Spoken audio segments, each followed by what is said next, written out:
Hello students, आज हम देखने जा रहे हैं पोस्टुलेट ऑफ क्वांटम मैकेनिक्स। ठीक है जी। तो इस टॉपिक की इन पोस्टुलेट्स की ज़रूरत हमें क्यों पड़ी ये देखना है हमें आज, और क्या है ये पोस्टुलेट। ठीक है, पोस्टुलेट्स ऑफ क्वांटम मैकेनिक्स। ठीक है जी। तो हमें देखना है कि इन पोस्टुलेट की ज़रूरत हमें क्यों पड़ी। तो बच्चे, जब श्रोडिंगर वेव इक्वेशन डिराइव की गई, ठीक है, वो एक इलेक्ट्रॉन का वेव नेचर शो करने के लिए दिखाया गया हमें श्रोडिंगर वेव इक्वेशन।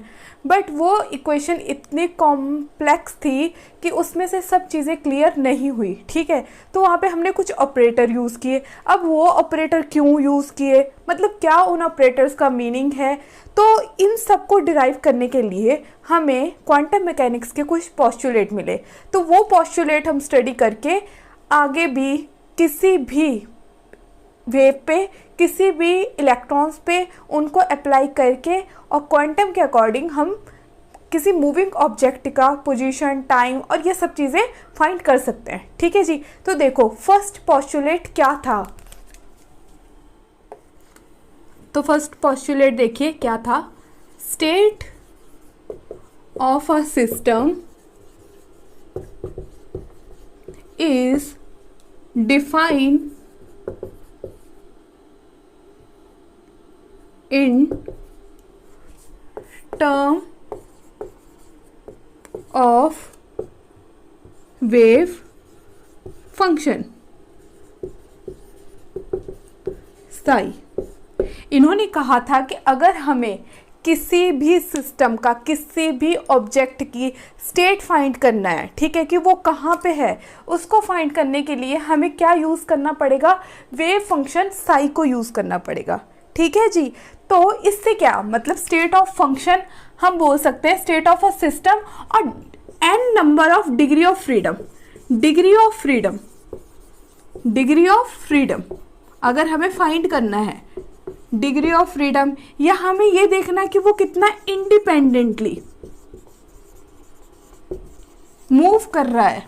ठीक है, अगर हमें ये देखना है तो इसके लिए हमें क्या यूज़ करना होगा, वेव फंक्शन साई यूज़ करना होगा। ठीक है जी। तो हमने देखा था श्रोडिंगर वेव इक्वेशन में कि साई क्या था, साई था पोजीशन और टाइम के रिस्पेक्ट में। साई जो लग रहा था, ये जो ऑपरेटर था, ये यूज़ हो रहा था कौन से फंक्शन के लिए, पोजीशन और टाइम के लिए। देखो क्या है इसके लिए एग्जांपल, देखो कि हमारी ये 3 डायमेंशन है, एक्स वाई जेड डायमेंशन में है। ठीक है जी। अब एक पार्टिकल यहाँ पे है, या हमें ये नहीं पता कि वो कहाँ पे मूव करेगा, वो कहीं पे भी मूव कर सकता है, एक्स डायमेंशन में भी जा सकता है, वाई डायमेंशन में भी जा सकता है, और जेड डायमेंशन में भी आ सकता है।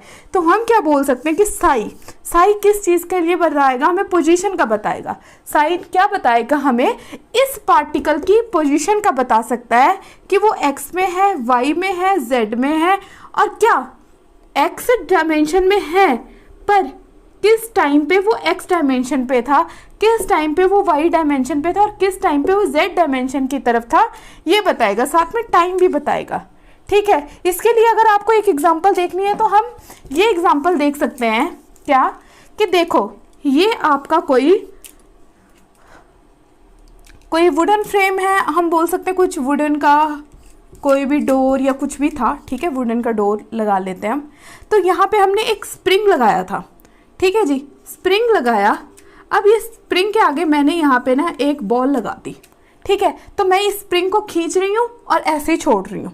ठीक है, तो मुझे पता है कि ये स्प्रिंग सिर्फ मूव करेगा एक्स डायरेक्शन में। तो इसके लिए जब मैं वेव फंक्शन बनाऊंगी ना, तो क्या बनेगा, साई एक्स और T, Sai operator x dimension पे और विद रिस्पेक्ट टू कैसे, टाइम, कौन से टाइम पे ये इधर को जा रहा है और कितने टाइम पे ये वापस आ रहा है। ठीक है जी। और अगर मैं बोलूँ कि मैंने इसको किसी के साथ अटैच नहीं किया है, किसी डोर के साथ अटैच नहीं किया, मैंने इसको एक बॉक्स में रख दिया, मैंने कोई स्प्रिंग कहाँ पे रख दिया, एक मतलब कोई बॉल थी, बॉल को मैंने रख दिया यहाँ पे। अब मैं इसको यहाँ पे, मतलब मैंने छोड़ दिया इसको। अब मुझे ये नहीं पता कि ये बॉल कौन सी डायरेक्शन में जाएगी, एक्स डायरेक्शन में भी जा सकती है, वाई डायरेक्शन में भी जा सकती है और जेड डायरेक्शन में भी जा सकती है। तो तब साई क्या हो जाएगा, साई क्या हो जाएगा, एक्स वाई जेड, और किसके लिए, साथ में टाइम, कि कौन से टाइम पे इसके ये वेव फंक्शन थी। समझ आया कि नहीं? ये तो बहुत इजी टॉपिक है, इतना टफ पोस्टुलेट नहीं है कि state of a system is defined in term of wave function. किस में डिफाइन करेंगे, वेव फंक्शन। अब वेव फंक्शन में ही क्यों डिफाइन करेंगे, किसी भी सिस्टम के स्टेट को वेव फंक्शन में ही क्यों डिफाइन करेंगे, क्योंकि हमें बोला गया था कि जो पार्टिकल है ना, मतलब जो इलेक्ट्रॉन है या कोई भी ऑब्जेक्ट है, वो एज अ वेव नेचर अपना शो करता है। वेव नेचर का मतलब क्या है कि अगर मैं इस टाइम इस डस्टर को फेंकूं तो ये डस्टर भी एक वेव की फॉर्म में ही मूव करेगा, और अगर वेव की फॉर्म में मूव करेगा तो उसके लिए हमें वेव फंक्शन यूज करना पड़ेगा साई। अब वेव की फॉर्म में जा रहा है ये डस्टर, पर मतलब अगर मैं इसको फेंक रही हूँ और ये वेव की फॉर्म में ही आगे जा रहा है, तो क्या हो रहा है, इसकी वेवलेंथ बहुत कम है, इसलिए हमें ये वेव की फॉर्म में दिखाई नहीं दे रहा है। ठीक है जी। तो पहला पोस्टुलेट तो बहुत ही क्लियर था कि अगर आपको किसी भी सिस्टम, किसी भी ऑब्जेक्ट की स्टेट फाइंड करनी है तो उसके लिए ऑपरेटर के लिए, मतलब उसको समझने के लिए हमें वेव फंक्शन का यूज करना पड़ेगा। ठीक है जी। ये तो हो गया हमारा फर्स्ट पोस्टुलेट।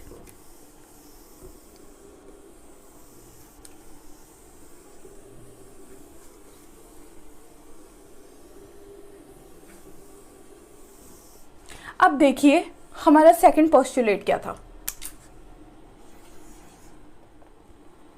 वेव फंक्शन जो हमारा साई है, वेव फंक्शन जो साई है, ये क्या होना चाहिए, ये वेल नोन होना चाहिए। ये हम बोल सकते हैं वेल नोन की जगह ये वेल बिहेव होना चाहिए। अब इसका मतलब क्या है, वेल नोन या वेल बिहेव होना चाहिए, इसका मतलब क्या है। देखो जो साई था ना, साई को हमने कैसे, श्रोडिंगर वेव इक्वेशन में साई को हमने कैसे सॉल्व किया था, उसके लिए हमने क्या किया था, फर्स्ट डिफरेंशिएट किया था। ठीक है जी, डेल अपॉन डेल एक्स, और सेकंड डिफरेंशिएट जो किया था हमने del square upon del x square करवाया था। ठीक है जी, मतलब डबल डिफरेंशिएट किया था हमने श्रोडिंगर वेव इक्वेशन में। ठीक है जी। अब वहाँ पे देखो हुआ क्या था, जब हमने डबल डिफरेंशिएट किया तो हमें क्या मिला कि वहाँ पे x की भी बहुत सारी वैल्यूज मिलेंगी, y की भी बहुत सारी वैल्यू मिलेंगी। कि अगर मैं बोल रही हूँ कि x y z में मेरे को इलेक्ट्रॉन पता करना है कि इलेक्ट्रॉन कहाँ पे है, तो इलेक्ट्रॉन कहीं पे भी हो सकता है, उसके लिए बहुत सारे हमारे पास एनर्जी की वैल्यूज आएंगी। ठीक है जी, एनर्जी की वैल्यू आएंगी, कुछ वैल्यू रियल होंगी, कुछ वैल्यू इमेजिनरी होंगी। ठीक है, delta square upon del x square के लिए कुछ वैल्यू रियल वैल्यू आएंगी और कुछ वैल्यू इमेजिनरी वैल्यू आएंगी। बट हमें कौन सी वैल्यू साई के लिए यूज करनी है, साई के लिए हमें कौन सी वैल्यू यूज करनी है, साई के लिए फर्स्ट कंडीशन वो वैल्यू जो वेल बिहेव हो, जो इस ग्राफ में एक्स वाई जेड में वेल बिहेव शो कर रही हो कि हाँ भी इस एनर्जी लेवल के लिए ये वैल्यू एक्यूरेट है। ठीक है, वेल बिहेव हो। नेक्स्ट मैं बोल रही हूँ कि साई की वैल्यू कैसी होनी चाहिए, कॉन्टिन्यूस वैल्यू होनी चाहिए। कैसी वैल्यू आनी चाहिए, कॉन्टिन्यूस वैल्यू आनी चाहिए। कि अगर मैं बोल रही हूँ कि ये इलेक्ट्रॉन है, ये अपना वेव नेचर शो कर रहा है, मतलब इलेक्ट्रॉन अपना वेव नेचर शो कर रहा है, तो अगर मैं मान रही हूँ कि ये एक्स एक्सिस में ही मूव कर रहा है, एक्स एक्सिस में मतलब पहले यहाँ पे था, अब इसी एक्स एक्सिस पे ही मूव किए जा रहा है, तो इसकी वैल्यू यहाँ पे अगर मतलब एक्स एक्सिस के अकॉर्डिंग मैं अगर ग्राफ ड्रॉ करूं तो ये 1, ये 2, ये 3, ये 4, तो इसकी वैल्यू कॉन्टिन्यूस वैल्यू आनी चाहिए। ये ना हो कि पहले 1 आ गया, फिर 4 आ गया, फिर वाई एक्सिस की कोई वैल्यू आई, ऐसे नहीं होना चाहिए, कॉन्टिन्यूस वैल्यू होनी चाहिए। ठीक है जी। थर्ड क्या है, थर्ड होनी चाहिए इसकी रियल वैल्यू होनी चाहिए, कोई इमेजिनरी नंबर नहीं होना चाहिए, कोई पाई यूज नहीं होना चाहिए, यहाँ पे आयोटा नहीं यूज होना चाहिए, रियल वैल्यू होनी चाहिए साई के लिए। ठीक है जी, वेल बिहेव होना चाहिए, कॉन्टिन्यूस होना चाहिए और रियल वैल्यू होनी चाहिए। ठीक है, और तीसरा जो फोर्थ हमारा पॉइंट है वो क्या है, सिंगल वैल्यू होनी चाहिए, सिंगल वैल्यू होनी चाहिए। अब सिंगल वैल्यू का मतलब क्या है कि अगर मैं मान रही हूँ कि ये मेरा एक बॉक्स है और इसके अंदर एक ही बॉल है, तो मतलब सिंगल वैल्यू आनी चाहिए ना कि ये बॉल एक टाइम में ये तो सिर्फ इस कॉर्नर पे पड़ी होगी, ये तो सिर्फ इस कॉर्नर पे पड़ी होगी, मतलब कहीं एक जगह पे होगी ना ये बॉल प्रेजेंट, ये तो इधर प्रेजेंट होगी, ये तो इधर होगी, मतलब कहीं पे भी स्पेसिफिक एक वैल्यू होनी चाहिए। ये नहीं कि इसके लिए रैंडमली कि यही पार्टिकल जो है एक्स एक्सिस पे भी लाई कर रहा है और वाई एक्सिस पे भी लाई कर रहा है और जेड एक्सिस पे, नहीं, ऐसे नहीं होना चाहिए, सिंगल वैल्यू होनी चाहिए। ठीक है, तो ये हो गया इसका सेकंड पोस्टुलेट कि वेव फंक्शन क्या होना चाहिए, वेल बिहेव होना चाहिए। इसकी वैल्यू क्या होनी चाहिए, कॉन्टिन्यूस होनी चाहिए, रियल वैल्यू होनी चाहिए, सिंगल वैल्यू होनी चाहिए और वेल बिहेव होना चाहिए। ठीक है, अब नेक्स्ट देखो थर्ड पोस्टुलेट हमारा,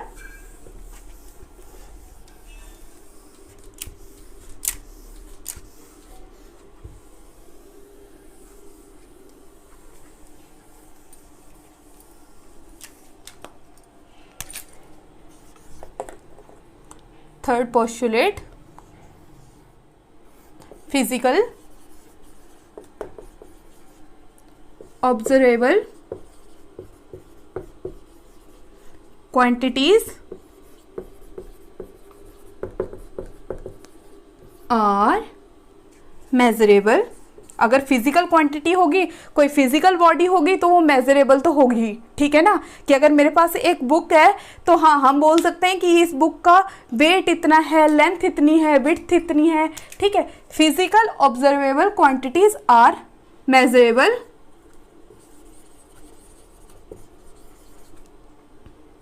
विथ, किससे मेजर करेंगे हम। ठीक है, हमारा एक ऑपरेटर है हार्मिशियन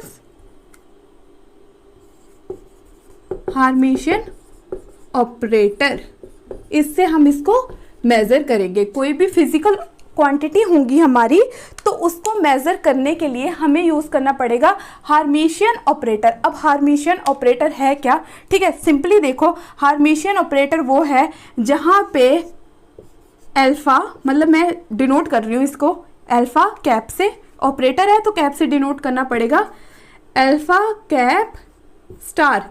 ये जब वैल्यू इक्वल आ जाए तो उसको हम बोलते हैं हार्मिशियन ऑपरेटर। इक्वल का मतलब क्या है कि ये मेरा है कॉम्प्लेक्स और ये मेरा हो गया कॉम्प्लेक्स कॉन्जुगेट, कॉम्प्लेक्स कॉन्जुगेट।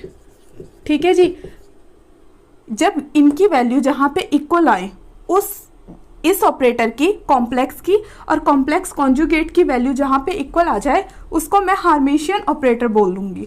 देखो थोड़ा सा और एक्सप्लेन करके हम इसको देखते हैं कि क्या हो रहा है यहाँ पे।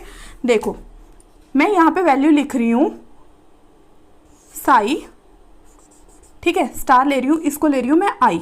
ठीक है, alpha psi j delta equals to, मतलब मेरा ये एक ऑपरेटर हो गया। ठीक है, is equals to psi j alpha psi i star delta. जब ये वैल्यू इस वैल्यू के, जब मैंने इसको इंटीग्रेट कर दिया, ये वैल्यू इस वैल्यू के इक्वल आ जाएगी जहाँ पे, वहाँ पे मैं इसको बोलूँगी कि ये मैंने क्या लगाया, इसको ऑब्जर्व करने के लिए मैंने लगाया हार्मिशियन ऑपरेटर। ठीक है जी, अब देखो यहाँ पे क्या है, जो मेरा अल्फा है, सॉरी यहाँ पे कैप लगाना पड़ेगा क्योंकि ऑपरेटर है, अल्फा तो हो गया मेरा यहाँ पे ऑपरेटर, अल्फा क्या हो गया ऑपरेटर, साई आई और साई जे ये क्या हो गए मेरे यहाँ पे आइगन फंक्शन, आइगन फंक्शन कि जिनकी वैल्यू सेम आए, ऑपरेटर लगाने के बाद वैल्यू सेम आए और मल्टीपल आए किसी कांस्टेंट के। ठीक है जी, फिर इसके बाद यहाँ पे एक टर्म यूज हो रही है डेल्टा, तो डेल्टा है यहाँ पे volume density, volume density, volume density का मतलब क्या है यहाँ पे dx multiply dy multiply dz। Volume की बात कर रहे हैं ना कि पार्टिकल है किसी बॉक्स के अंदर है या इस स्पेस में कहीं पे भी है तो उसकी क्या होगा x multiply y multiply z, volume density, delta से हम डिनोट करते हैं। ठीक है जी, कि कोई भी ऑब्जर्वेबल क्वांटिटी होगी, फिजिकल क्वांटिटी होगी, उसको हम मेज़र तो करेंगे, तो मेज़र करने के लिए यहाँ पे क्या यूज़ होगा, क्योंकि वो वेव नेचर शो कर रही है ना, इसलिए यहाँ पे मेज़र करने के लिए उसको यूज़ करेंगे हम हार्मेशियन ऑपरेटर। तो ये हो गया मेरा थर्ड पोस्टुलेट। ठीक है जी, अब फोर्थ पोस्टुलेट की तरफ चलते हैं।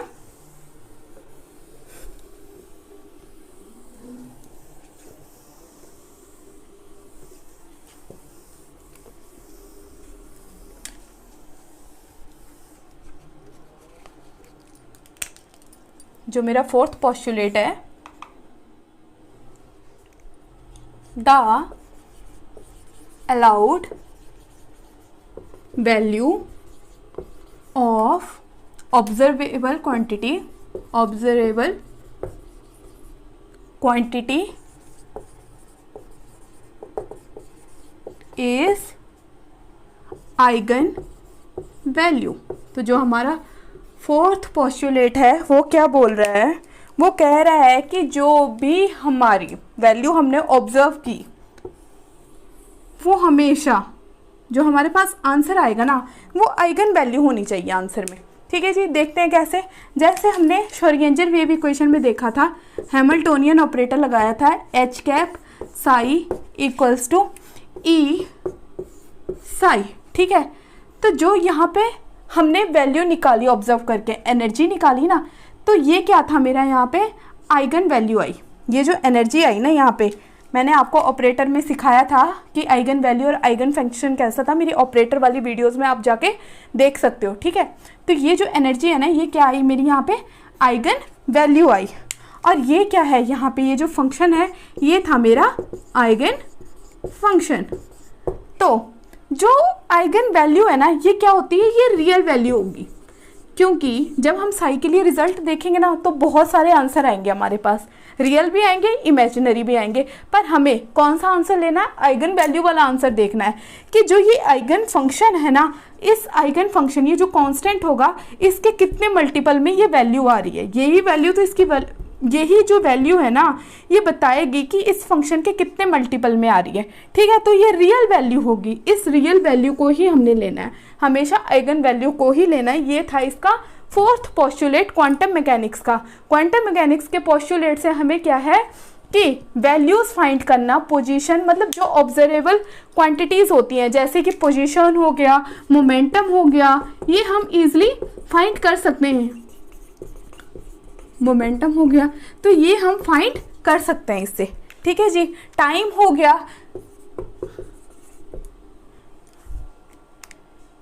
क्लियर। फोर्थ पोस्टुलेट बोलता है कि the allowed value of observable quantity is eigen value. Eigen value को ही हम आंसर एक्यूरेट मान के चलेंगे। ठीक है जी, अब फिफ्थ पोस्टुलेट की तरफ चलते हैं कि फिफ्थ पोस्टुलेट में क्या था।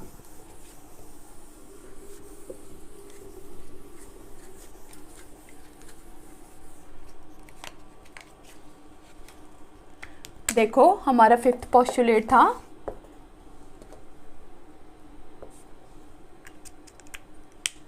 ये था एवरेज वैल्यू से रिलेटेड। ठीक है जी, देखो क्या,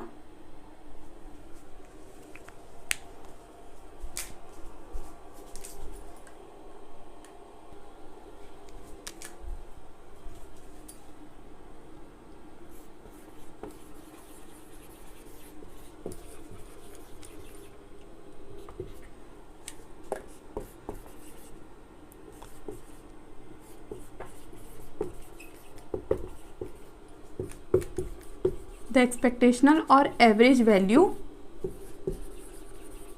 for the observable quantities are measured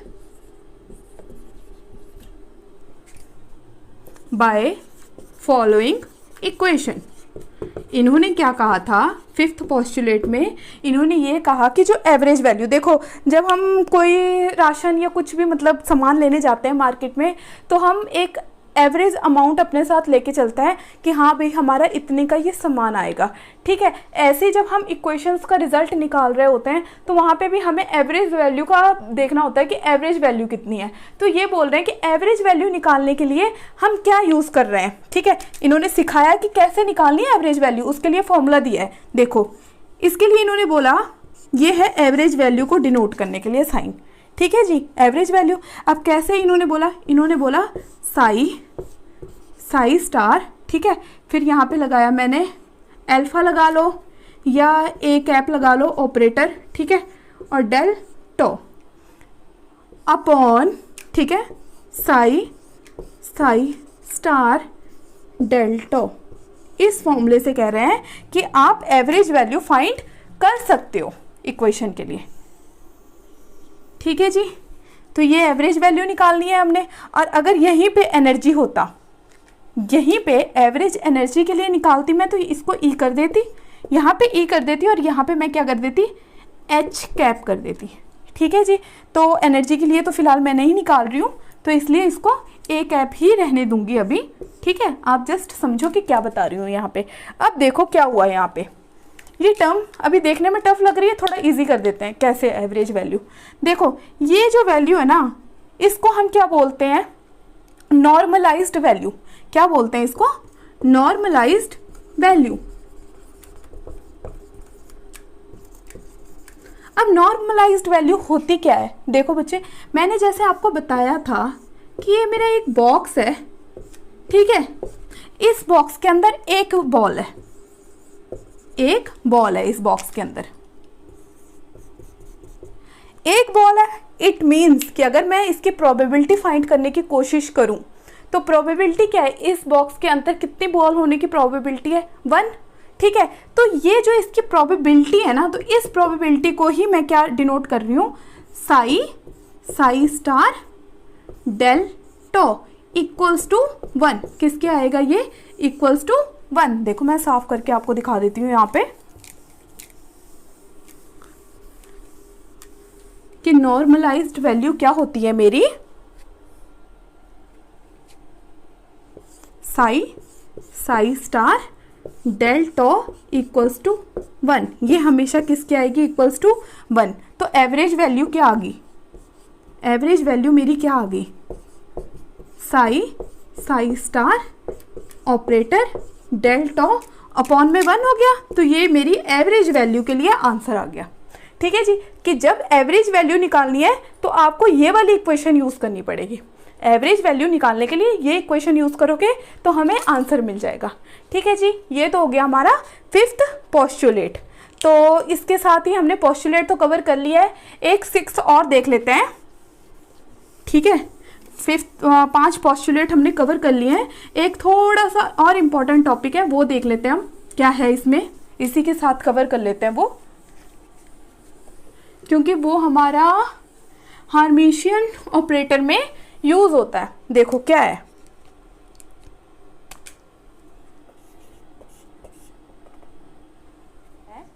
in classical theory same sign is used in quantum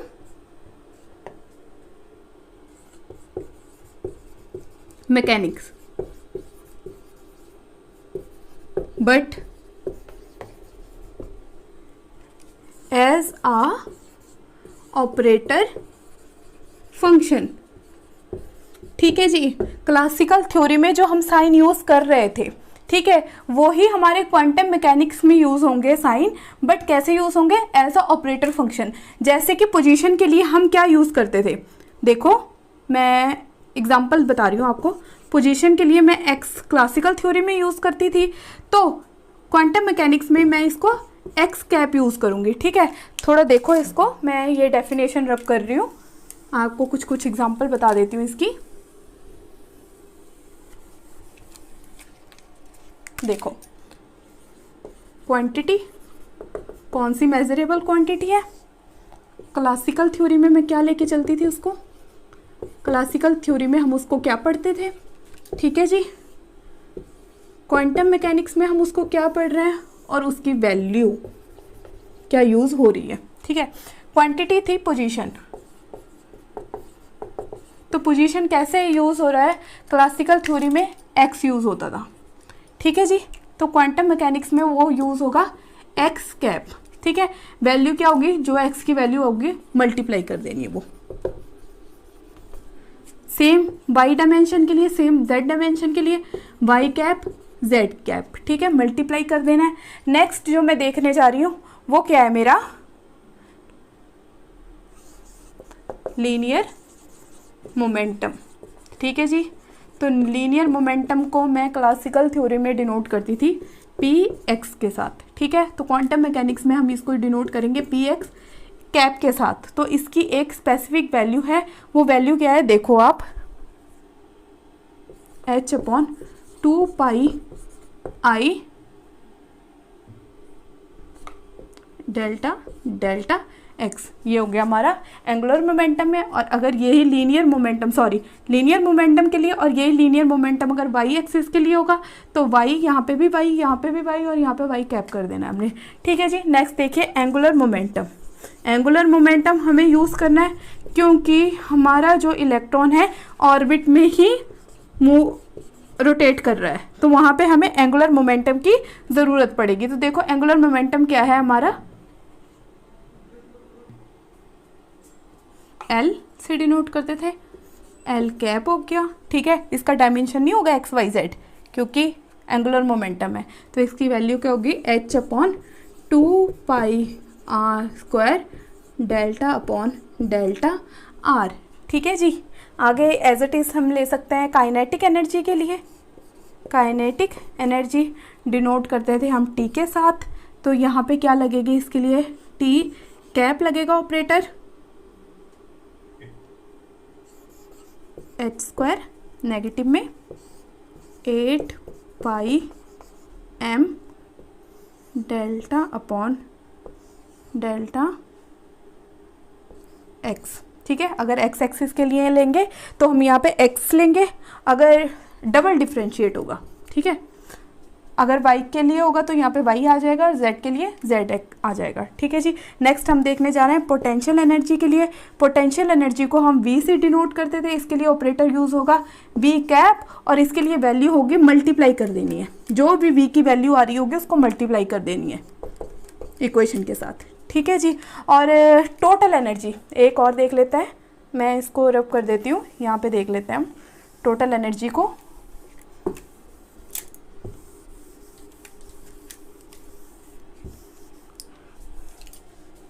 total energy क्या आ गया मेरा, ये भी हम यूज़ करते थे श्रोडिंगर वेव इक्वेशन में। टोटल एनर्जी हमारा ई से डिनोट होगा, क्या आएगा total energy, kinetic energy plus potential energy, तो यहाँ पे आ जाएगा ई कैप। तो इसके लिए वैल्यू देखो क्या आएगी, टोटल एनर्जी में काइनेटिक एनर्जी की वैल्यू क्या आई हमारे पास, नेगेटिव में एच स्क्वायर 8 पाई एम, यहाँ पे हम लेंगे डेल्टा स्क्वायर, 8 पाई स्क्वायर था, sorry pi square delta square. ठीक है जी, plus V as it is. देखो ये डेल्टा स्क्वायर क्यों लिया, क्योंकि डेल्टा स्क्वायर मेरे को पता था क्या होता है, double differentiate of delta square with respect to x square plus delta square with respect to y square plus delta square with respect to delta z square. ठीक है जी, तो इसके साथ ही हमारा postulate of quantum mechanics complete होता है टॉपिक। होप्स हो कि आपको ये समझ आ गया होगा। ठीक है, अगर आपको ये मेरा वीडियो अच्छा लग रहा है तो इसको लाइक करें, शेयर करें और मेरे पेज को सब्सक्राइब करें। ठीक है, थैंक यू।